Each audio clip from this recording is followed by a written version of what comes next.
That recording button ready to go. All right. We shall start our discussion. First off, how are you doing today, my man? Oh, pretty good. It was a pretty good weekend at the table, so I'm happy about that. And it was very interesting watching the action on Capitol Hill while I was at the table, or at least on Twitter. Yeah, yeah. Were you betting on predict it while you're gambling away at the tables? I should have. That would have been Yeah, interesting. There are guys I know that gamble on sports while they're playing poker and while they're playing another game for sure. I can imagine. I mean, you could pretty much gamble 24/7 on anything that you want, especially if you're into the Japanese ponies like some of my buddies are and stuff. So Nice. no shortage on the gambling on the gambling fix, that's for sure. So how are the tables out of curiosity these days? People still Yeah, spending and bringing their money? yeah, it's still pretty good. Summertime's always slower, but I would say year over year, it's pretty much the same as last year. So All right. Okay. So the Carmine indicator is flat on the casinos. flat year over year. Yeah. Yeah. So there you go. Okay. Well, good. Glad to hear that you're still cleaning up on all the fish out there and everything. And it's I people try. like you that keep me away from tables like that, Carmine. So, what's the saying? If you go to the table and you're looking around and you can't tell who the fish is, you're the fish, something Exactly. along those lines. Exactly. So You nailed it. there you go. So, all right, Carmine, let's talk a little bit about Congress and what went on over the weekend here. And obviously, the Senate got through a procedural vote, and then the poor Senate clerk was basically flogged and feathered in the middle of the town square, forced to read out the entire 1,000-page document. So, why don't you tell us a little bit about that procedural vote and some of the top things that you're seeing out of the bill? Yeah, so the Senate, as you mentioned there, passed the procedural motion 5149. We'll get to a minute who voted against it, but it did proceed. So basically, this sets up what they call a vote-a-rama today, and they're going to have a series of amendments. Anybody can offer an amendment, and it's unlimited. So this can go on for hours and hours. So it's likely that they probably won't get to a final vote until sometime overnight. Probably Kevin has to set up probably around midnight or 11 p.m. I would say that's a pretty good estimate. Usually these things last about 12 to 15 hours.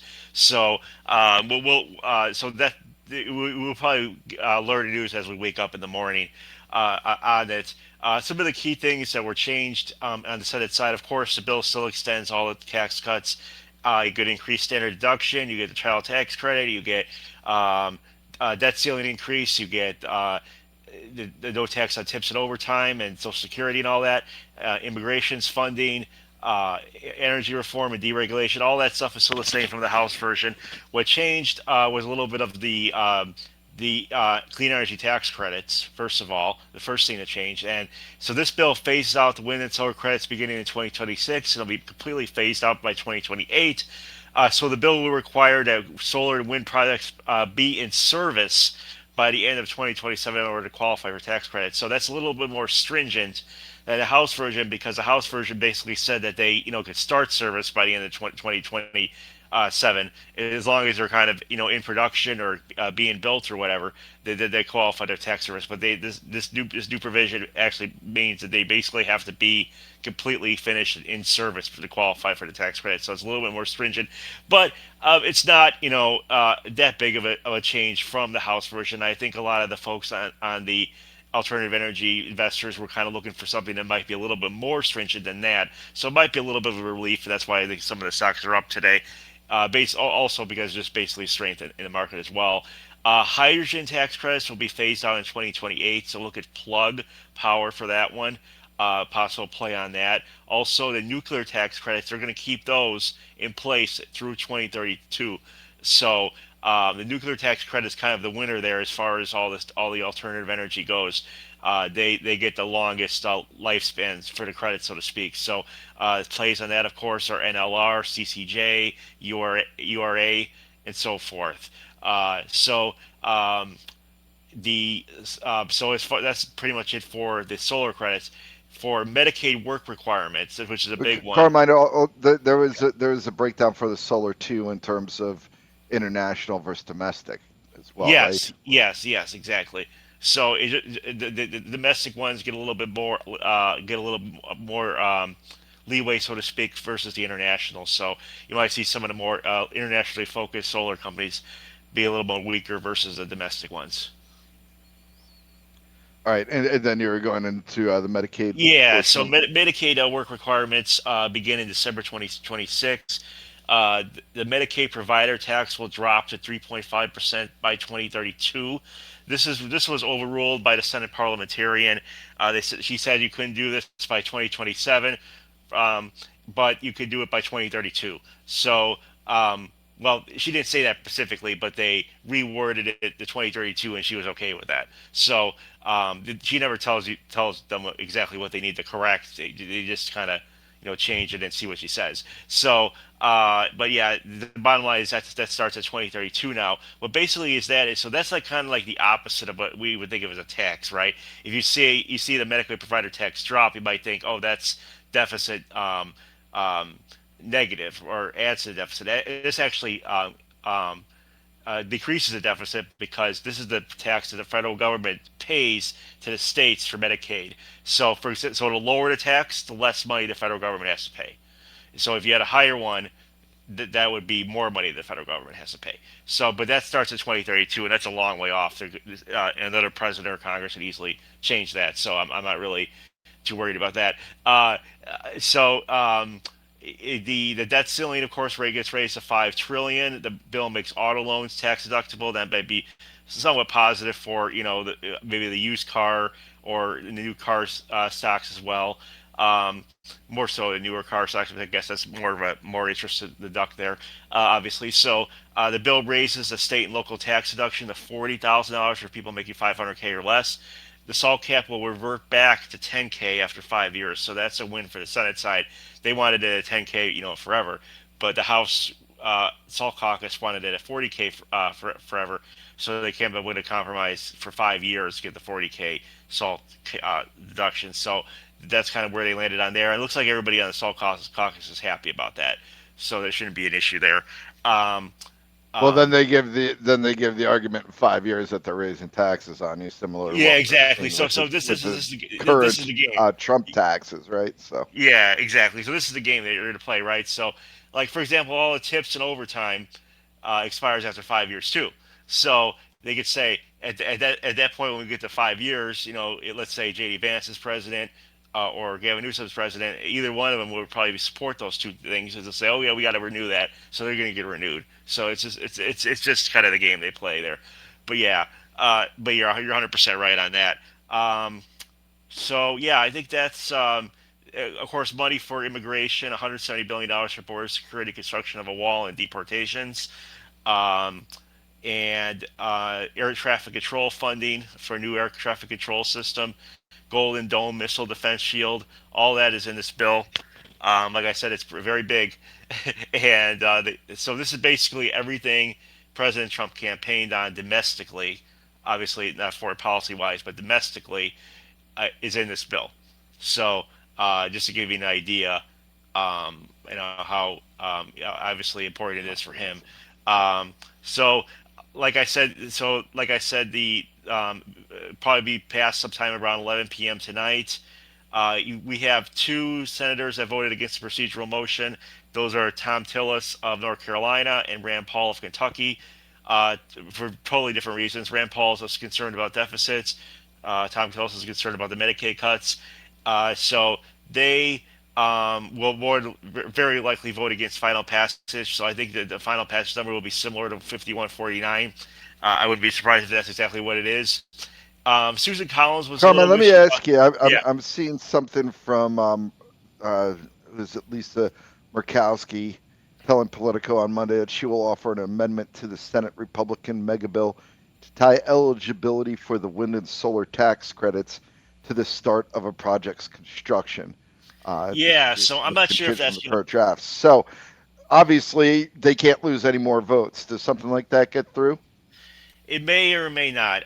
Just that I'll have to see because here's the problem with that. If they change that to 2028 started a project, then you might lose a lot of the conservatives in the House. So it just depends on if that's a make or break issue for Murkowski. If it's a make or break issue for her, it probably will pass because I can't lose. Like you said, he can't lose any more votes.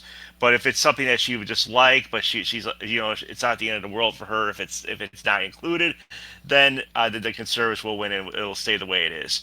So that's going to be the part of the game too. But Susan Collins is another one that's kind of wishy-washy as well as far as passage is concerned. She wants to have amendments on Medicaid. The same dynamic exists there. If her amendments pass on Medicaid, then the conservatives in the House probably won't like it. So again, it's just where how the key is how important is that for that particular person's vote. Is it an absolute red line that I want this or I'm not going to vote for it? In the case of Bukowski, I doubt it.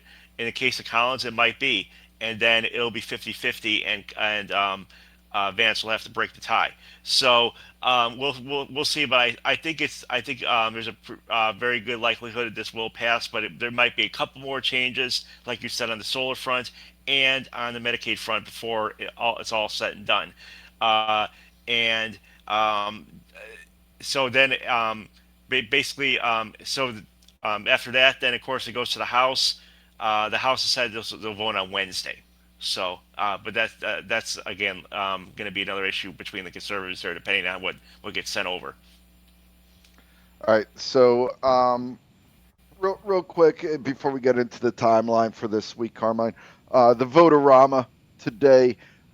Anything notable? Any industries that we want to have on the radar around that Votorama? Yeah, for the amendment process, I would definitely keep an eye on the alternative energy space because there's going to be amendments offered to kind of soften the phase out of those credits. If those pass, that's positive for the alternative energy. But if they fail, then it's really like the way it is now. I mean, I wouldn't say it's great, but it's not horrible. So it's basically where it is now. If it fails, and of course on Susan Collins' Medicaid amendment, I'm going to be watching very carefully on that one because if she gets her way, there might be some issues with the fiscal hawks in the House side, so we'll see what happens with that. So those are two big amendments that I'm waiting for. The rest of the amendments are probably going to be offered by Democrats, frankly, and those will all get voted down. So those are going to be basically ignored. But the two I'm watching for are any solar amendments. It won't be just Bukowski, by the way. There might be a couple other people that feel the same way she does about the solar credits will offer similar amendments. So any amendments on alternative energy, any amendments on Medicaid, those are the two I'll be watching most closely today. Okay. Thank you very much for that. And then the process. So we're expecting to vote around two. Is that right? For the No, Senate it's going to be today? longer than that. So this process usually goes um, 9 to 12 hours. So they started at 9 o'clock. I would probably guess probably sometime late this evening you'll see a vote. I would be very surprised if it gets done in market hours. So I think it's going to be overnight, and then we'll wake up to tomorrow morning to the news that the bill has passed or failed if that's the case. And then Wednesday for the House, Yeah, and Wednesday's probably and going to be the then same.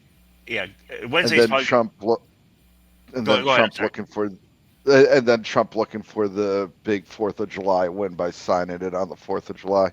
Yeah, he wants to sign it on the white South Lawn of the White House at night on Fourth of July with the fireworks behind him at the White House. So that's what Okay. he kind of wants as a visual there. I'll, So I'll be waiting for the U.S. debt analogies while the fireworks are exploding behind him going off. So the yeah, CBO ruling on this, Carmine? yeah. So the CBO said it this way: at 3.3 trillion in deficits over the next 10 years. Uh, so I mean that's a little worse than the House version, right? The House version was at 2.8. I mean 500 billion more. So but so There's that's a no lot. offset from tariffs. Well, so the tariffs are not included in the bill, so they can't offset it. But CBO already said that the tariffs will bring in 2.8 trillion over the next 10 Okay. years. So that's going to be a talking point for the administration. Assuming that they keep all the tariffs the way they are, that a lot of this money that's going out the door will be coming back in the door with the tariffs. So that's going to be a talking point for the administration. It won't be exactly deficit neutral, but it'll raise a significant amount. It will be their talking point there. All right. Anything else on the one big beautiful bill that we need to know, Carmine, at this point? Yeah. So one other thing on a related thing to it is that Senator Thom Tillis came out against, of course, the reconciliation bill. President Trump threatened them with a primary challenge. Uh, President Trump threatened him with a primary challenge, and then about a day later, he announced that he's not going to seek reelection. So, I mean, that I've always felt that his seat was leaning towards the Democrats in the 2026 midterms. Anyway, I felt that him and Susan Collins are probably the two that are going to get voted out on the Republican side, which will keep the majority, but it'll be smaller. Uh, so I still think that's the case. I mean, it's probably even more likely now that seat switches back to Dems. It or switches to the Democratic side. On the Republican side, Trump's daughter-in-law, Laura Trump, wants to run for that seat. She hasn't officially announced yet, but the speculation is very, very high that she will make a play for that Senate seat. I think in a presidential year, she would have a decent shot of winning in North Carolina. But during an off-year election with a Republican in the White House, I think that she's going to have an uphill climb. I think more than likely that she will lose the general election there. Is she the definite front runner? Yes, I mean if she runs, it's a shoo-in for the nomination. Absolutely, there's no. I don't think anyone would even challenge her. So, Th- Does yeah, she even have residency in North Carolina? I know it's easy enough to set up and stuff, yeah. but She has residency in North you don't. Carolina and Florida. I think she has both. I'd be curious at where she lives. If that helps my property value at all or hurts it. Anyway, Yeah, but all right. I So, think yeah, yeah, I well, think she'll lose the go general. I think she'll lose the general though because it's just tough when in these swing states when a Republican's in the White House for a Republican to win um, in the midterms, right? If it was a presidential year, I would say yeah, she probably has a good shot. But if this is a midterm, I'd say no. I think it leans towards Democrats. All right. So we'll be watching those stories unfolding and, of course, the reconciliation bill all week. Any other fallout from there, Carmine? That's pretty much it. All right. Let's talk a little bit about some of the trade talks going on there. Uh, Obviously, Friday afternoon, markets got rattled a little bit by that digital uh, tax that Canada was bandying about. Looks like they pulled back from that pretty quickly there. So, what's going on with the Canadian discussions? Yeah, I wonder if this will kind of embolden Trump a little bit. President Trump terminated the trade discussions with Canada on Friday with a Truth Social post over that digital services tax. Canada rescinded the tax this morning in order to restart trade talks. We haven't heard from Trump yet on this particular issue, but I'm sure once he gets his phone ready, there he'll send something out on it. Uh, it so I think though this might embolden him to go after kind of the other digital services taxes in the world, so to speak. You have the EU, of course, and you have Japan. Japan a little less so, but maybe the EU especially. But I think the tech companies are probably in his ear, complaining about how much they have to pay in fines and all that for the Digital Services Act. And I think that that's something that would be positive for the tech companies if he were able to negotiate that away. So we'll see what happens with that. Uh, Also, but of course, if he threatens tariffs on the EU and he imposes them, if the EU refuses to get rid of the digital tax and he imposes tariffs, then of course that'll be negative for a lot of the auto stocks over there, like the Volkswagens, the Mercedes, and BMWs, and so forth. So there's a couple of different ways that can go. Does EU mimic Canada and say, okay, I'm sorry, we'll forget it, or did they kind of play hardball and say, no, we're not going to take this out? We'll have to see what happens there. So yeah, so that's kind of where that is right now. Any other notes on the tariff trade front in terms of imminent deals that you're seeing out there? Yeah, so I mean, Kevin Hass was on this morning, or I'm sorry, Scott Bessent was on Bloomberg. He said that he expects more trade deals before the July 9th deadline. President Trump was interviewed on Fox Business yesterday and basically said, yeah, I would love to make deals, but if they don't want to make a deal, then we'll just send them a letter and ask this, and say, this is what you have to pay. So again, I think that's part of the negotiation process. It's always kind of the good cop, bad cop here between him and Bessent. Trump being the bad cop, Bessent being the good cop there. So I would expect more of that going forward, and we'll have to wait and see. I wouldn't be surprised if some tariffs go up on July 9th. just depending on how the negotiations go. But I don't think we're going to go back to the tariff rates on April 1st or April 2nd. It's for everybody, but some of them might go up towards those levels. I wouldn't be surprised if that's the case. All right. Here's an interesting decision by the Supreme Court, Carmine, and Yeah, let's talk a little bit about how this can impact things moving forward. yeah, absolutely. So, the Supreme Court voted 6-3 Friday to limit the lower court's ability to issue nationwide injunctions. This was related to the case on birthright citizenship, but extends far beyond that. Um, so, uh, uh, the, the birthright citizenship case itself will be litigated next year. But the Supreme Court did rule on the nationwide injunctions, which is a really big deal for the president's presidency there. So basically, a lot of the executive orders that Trump has issued have gotten blocked in the courts, right? Whether it's trying to pull money from um, uh, foreign aid to immigration stuff to all kinds of things on education. A lot of them have been blocked. I think he had over 40 nationwide injunctions so far. What this basically says is no district court judge could block things for the entire country. They could block things within their as relates to the plaintiff. So let's say, for example, the city of St. Louis doesn't like the immigration restrictions, and they sue the Trump administration, and they win. Uh, he won't be able to report anybody in St. Louis, but he can report anybody else in the country that he wants, basically there. So that's how that would work. It will only apply to the area where the judge is, not the entire country. And if it, but it's still the appeals court can still block it for the state and nationally too. So if it gets kicked up to the appeals court, they could still put it on hold too. So the appeals court judges still have that power, but the district court judges have been stripped of a lot of power as far as the judiciary goes there. And this will make things a little easier for the Trump administration as far as these executive orders. Some of them I think will still get blocked by the appeals courts, and then you'll have to go back to the Supreme Court. But what this basically does is that the Supreme Court's going to be very busy with this ruling. They just added a lot of work on their plate because a lot of these cases are going to be decided by them, right? And it'll expedite the process to be decided by them. So that's the key there. But in the meantime, no single district court judge can block any president's policies, whether it's Trump, whoever else comes after him. Yeah, I was, That's I the was, case. I was Yeah, going to say. I mean, obviously a big win for Trump, but it seems like a big win for the power of the presidency. it's a So, big win for the power um, of the presidency. Yeah, that absolutely. just kind of going back, like when Biden was doing all the student debt Yeah. write-offs and stuff, that would have all gone through under this ruling, correct? Well, it wouldn't have been blocked by a district court, but an appeals court could have brought it up and blocked it there. So, Okay.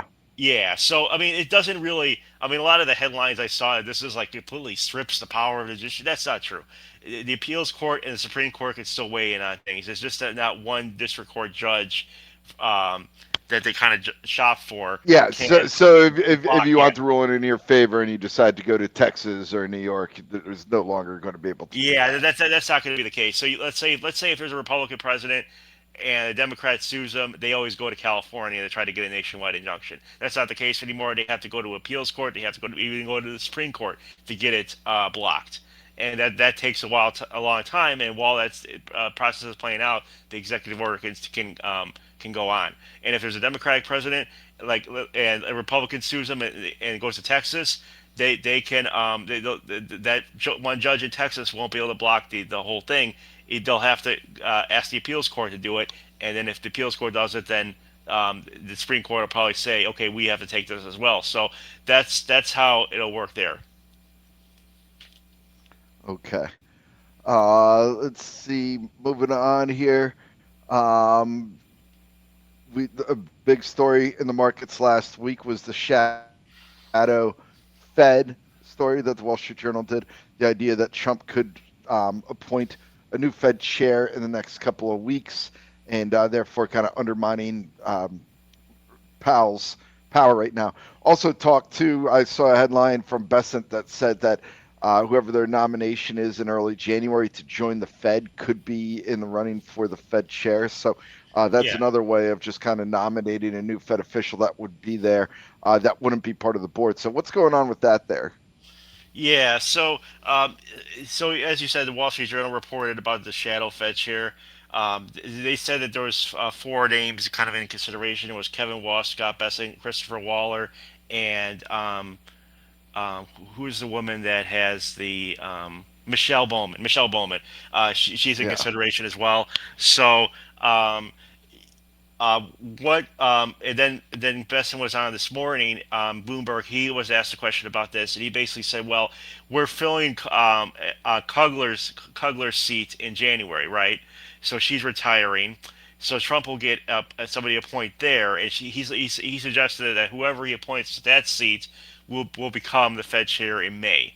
So kind of move it up there. He also suggested that Trump could still pick someone who's already at the Fed for the job. So when I hear that, I think about Christopher Waller, and possibly Michelle Bowman. Obviously, Kevin Warsh and Scott Bessent are not at the Fed, so they would be kind of excluded if that's the case. So Christopher Waller, I think, is very interesting because, of course, he was the first one to, well, not the first one, but one of the first more prominent people to call for a rate cut. And I know the president probably heard that and probably likes what he saw there. So I mean, I if I were picking, I think it might be Waller, but we'll see how this goes. But the betting markets are all over the place. I was just looking at Poly Market, and they have I lost it here. Let's see here.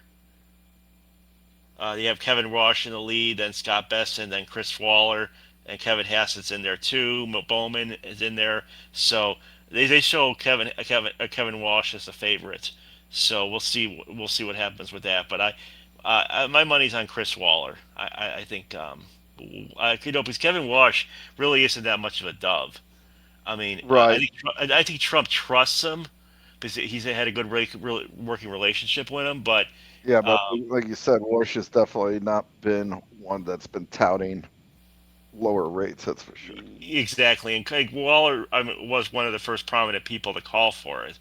So I Yeah. think he kind of might have put his star a little higher as far as selection for Fed chairs. So we'll see what happens. It's gonna be an interesting decision, and if it's made in January, let's say I doubt he would nominate it this summer or something like a year before. But let's say he announces it in January and said this is the Fed chair, starting in May. I think that the markets will be obviously paying attention to that person's speeches a lot more than the Powell speeches. So.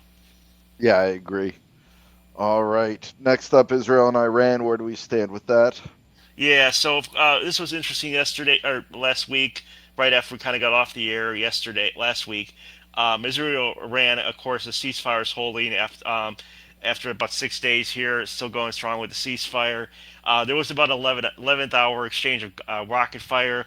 Um, Iran kind of, or Israel kind of bombed like a couple minutes before the ceasefire was to take effect. Iran said it was a couple of minutes after. Maybe people had to watch us set a little differently there, and so Iran kind of retaliated and shot some rockets there. Israel said that it was after the deadline, so they were going to retaliate. But President Trump kind of stepped in and said, it wasn't that big of a deal. It was right at the time. Just let it go. And Netanyahu kind of let it go and turned the planes around. And the ceasefire is still holding. So Trump used some colorful language to about the Israel and Iran there, kind of battling it out 2 minutes before the ceasefire was supposed to take effect. So yeah, I think this is a good thing. It'll obviously negative for oil prices if this continues. The next thing that Trump will be looking at is a ceasefire in Gaza between Israel and Gaza, and of course I think that'll bring more stability to the region as well if that can get done.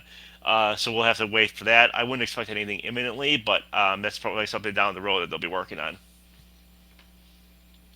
All right. So we'll continue to track that. And then Carmine, finally, New York Yeah, my City favorite mayoral topic. race certainly got a lot of attention over the weekend there. Listen to Mamdani on Meet the Press. So, what's your thoughts there, and what's kind of the fallout from that in terms of what we should be looking at for midterms? Yeah, so first off, if I mispronounce his name, that's not intentional. I have a really hard time with that particular syllable. So Mondani, I think it is. Okay, so but if I say it wrong, it's not. I'm not trying to offend him. It's just I have trouble with that syllable there. So Andrew Cuomo conceded the Democratic New York mayor election to Zoran Mondani. He is a self-described democratic socialist. He's promised to freeze rent on stabilized units. He promised city-owned grocery stores, one per borough, so five in total. And he is also promising free city buses. He's going to say he's going to raise corporate taxes and taxes on the wealthy in order to pay for all that. So the question is, of course, if this is going to be a model for the future of the Democratic Party. We'll see. I'm kind of always hesitant to look at off-year elections and kind of extrapolate that to that when there'll be a much larger turnout in a presidential election.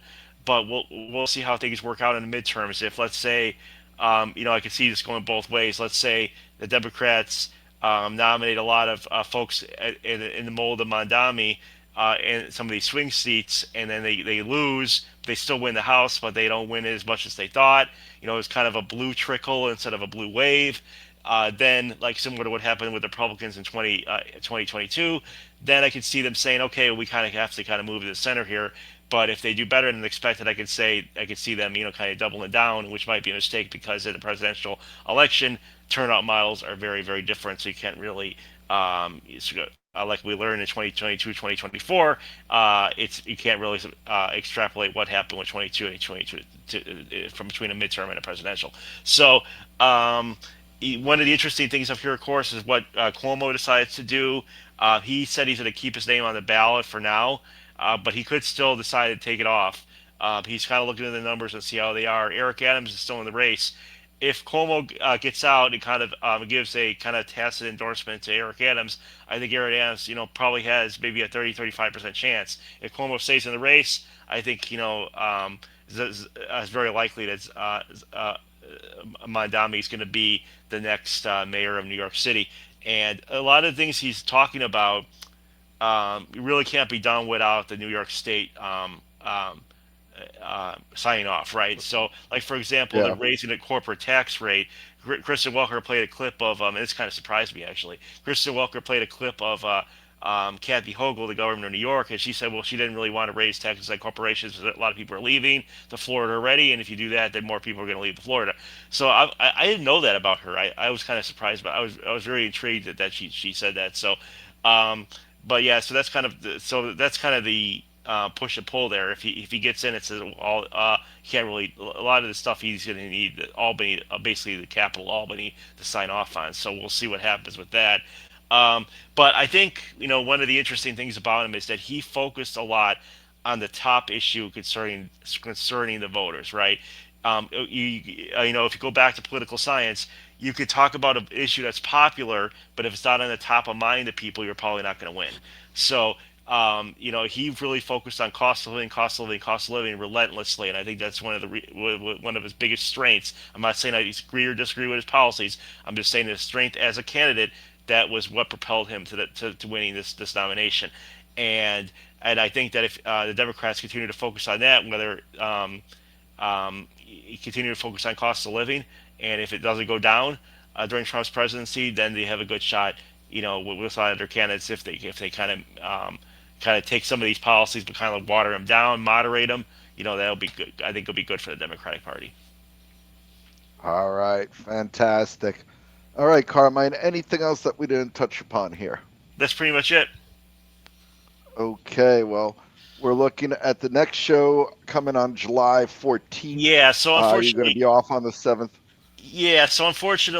next week we kind of have a skeleton crew. A lot of people are out for the holiday, I kind of I have to kind of monitor the news flow and everything. I won't be able to do the show next week, but our next show will be July 14th. I think at that point Yeah, we'll we be can talking. monitor the news flow on audio here, Carmine. What you doing? Yeah, I could No, try, but my I got you, buddy. It's yeah, all good. yeah, I could try, but it just it's something there that's not really my decision. But No, it, I got you. yeah. So but the next show is July 14th. I'll be talking. Um, Probably we'll be talking about a past big beautiful bill. So we'll see what that There we happens. go. There we Yeah, go. All right. Well, maybe if it passes, we'll bring you in for a quick emergency. yeah. Quick, I can do a quick one maybe the Thursday if it passes Wednesday. Yeah, All right, cool. Well, Carmine, thanks for taking your time today. It's much appreciated, and we'll let you get back to your day job here. sounds good. Thanks